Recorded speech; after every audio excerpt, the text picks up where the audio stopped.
సోదరి న్యాయవాదులందరికీ కూడా నమస్కారం. నా పేరు బెల్లాన్ రవి.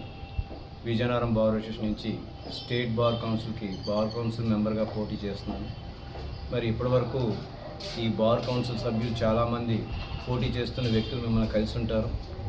నేను ఓ ప్రాక్టీసింగ్ అడ్వకేట్గా గత 40 సంవత్సరాల నుంచి రెగ్యులర్ కోర్టు ప్రాక్టీస్ చేస్తూ మరి వివిధ పోస్టులు చేస్తూ న్యాయవాదులకి ఎల్లప్పుడూ అందుబాటులో ఉంటూ వాళ్ళ తాలూకా చిన్న సమస్యలకు కూడా అటెండ్ అవుతూ అందరితో కలిసి ఉంటున్న వ్యక్తిని నేను.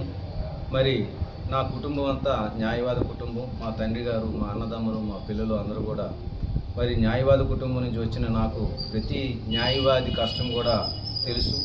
దాని విషయమే మీ అందరి తరపున మీ వాయిస్ నేను బార్ కౌన్సిల్లో వినిపిస్తానని మీ అందరికీ ఖచ్చితంగా మాటిస్తున్నాను. అలాగే మన బార్ అసోసియేషన్లో ఉన్న ముఖ్యంగా వెల్ఫేర్ స్కీమ్స్ అయితే కానీ, అలాగే ఏదైతే మనకి ప్రస్తుత పరిస్థితుల్లో పనిచేసే విధానికి మన పని కోసం కల్పిస్తున్న ఈ సదుపాయాలన్నీ కూడా మెరుగుపడే విధంగా నేను చూస్తానని మీ అందరికీ మాటిస్తున్నాను. ముఖ్యంగా మహిళలకి ఎక్కడ చూసినా కూడా వాళ్ళకి ప్రత్యేకమైన బార్ రూమ్లు కానీ, వాళ్ళకి ప్రత్యేకించి వాష్రూమ్స్ కానీ లేకుండా ఉన్నాయి. ఆ సదుపాయాలు ముందుగా ఏర్పాటు చేస్తాం. అలాగే ఇప్పటి వరకు వెల్ఫేర్ స్టాంప్స్ 250 రూపాయలు పెంచి మన స్టేట్ బార్ కౌన్సిల్ వారు మిగతా స్టేట్స్ కన్నా తక్కువ వెల్ఫేర్ అమౌంట్ ఇస్తూ మనల్ని కొంతవరకు అన్యాయం చేశారనే చెప్పాలి. అలాంటి వెల్ఫేర్ స్కీమ్ కింద మన వెల్ఫేర్ ఫండ్ మాత్రం ఇప్పుడు ప్రస్తుతిస్తున్న 8 లక్షలు కాకుండా సుమారు 12 లక్షలకైనా పెరిగేటట్టు కృషి చేస్తానని మీ అందరికీ మాటిస్తున్నాను.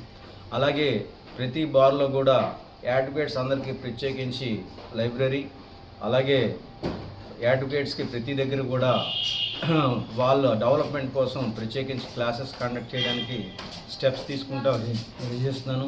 అలాగే అడ్వకేట్స్ అసోసియేషన్ అన్నింటిలో కూడా ఏసీలు అవి ఏర్పాటు చేయడానికి కృషి చేస్తామని మీకు తెలియజేసుకుంటున్నాను.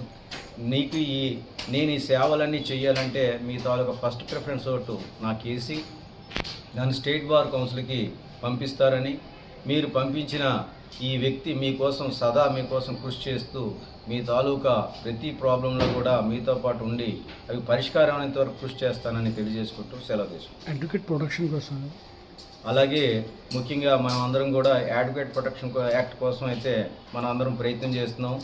అడ్వకేట్ ప్రొటెక్షన్ యాక్ట్ ప్రస్తుతం డ్రాఫ్ట్ స్టేజ్లో ఉంది. కాకపోతే అడ్వకేట్ ప్రొటెక్షన్ యాక్ట్లో మనకిచ్చే ప్రొటెక్షన్ కన్నా క్లయింట్లకు ఇచ్చే ప్రొటెక్షన్ ఎక్కువగా ఉంది. దాన్ని అయితే నేను ఖండిస్తున్నాను.